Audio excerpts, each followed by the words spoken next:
মহাসমাবেশ শুরু হয় বিকেল ৩টায়, কিন্তু সেই সকাল থেকেই গণজাগরণ মঞ্চকে কেন্দ্র করে পুরো এলাকা পরিণত হয় জনসমুদ্র। হাজারো মানুষের স্লোগান ছিল একটাই, যুদ্ধাপরাধীদের বিচার চাই। দেশের বিভিন্ন বিশ্ববিদ্যালয়ের শিক্ষক শিক্ষার্থীদের সাথে ছিল হাজারো সাধারণ মানুষ। সমাবেশে যোগ দিয়ে দেশের বরেণ্য শিল্পী, সাংস্কৃতিক, সামাজিক সংগঠনের নেতাকর্মীরা সংহতি প্রকাশ করেন।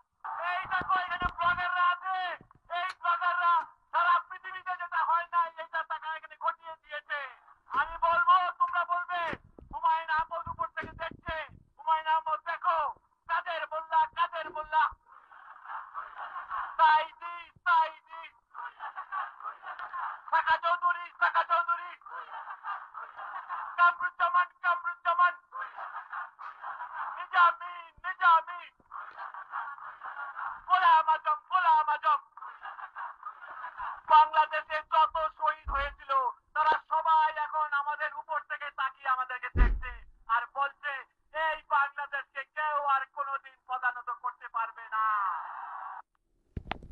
যে শাস্তি তাদের দেওয়া হয়েছে সেই শাস্তি তাদের অপরাধের তুলনায় নগণ্য। ফাঁসিও তাদের অপরাধের তুলনায় যথেষ্ট শাস্তি নয়।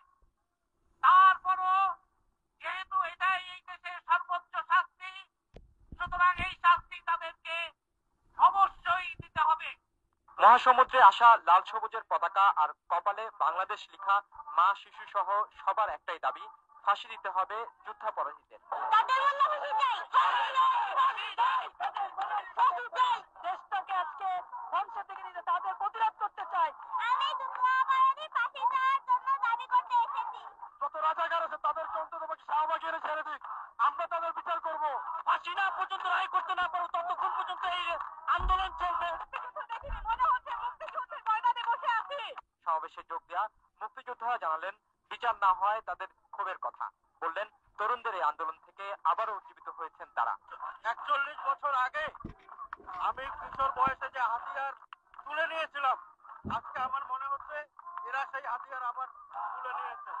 যে বাংলায় শহীদ রুবি আজাদরা জীবন দিয়েছিল, সেই বাংলায় যখন আবার নতুন করে রাজারা আলবদরা আলসামসা মাথা চারা দিয়ে ওঠে এবং তাদের বিচারের প্রহসন হয়, যে প্রহসনের মধ্যে দিয়ে কাদের মোল্লাদের মতন রাজাকার আলবদর আলসামসে ফাঁসির রায় মওকুফ করে যাবজ্জীবন দেয়, এটা ধিক্কার জানাই। বললেন, স্বাধীনতার ৪০ বছরেও যে বিচার হয়নি ক্ষমতায় থাকা বিভিন্ন সরকারগুলোর সময়, সেই বিচারের আশা দেখছেন তারা এখনের এই তরুণদের বারুদ স্লোগান থেকে। আশিক মাহমুদ, ৭১, ঢাকা। আপিলের সুযোগ রেখে আন্তর্জাতিক অপরাধ আইন সংশোধন করা সম্ভব বলে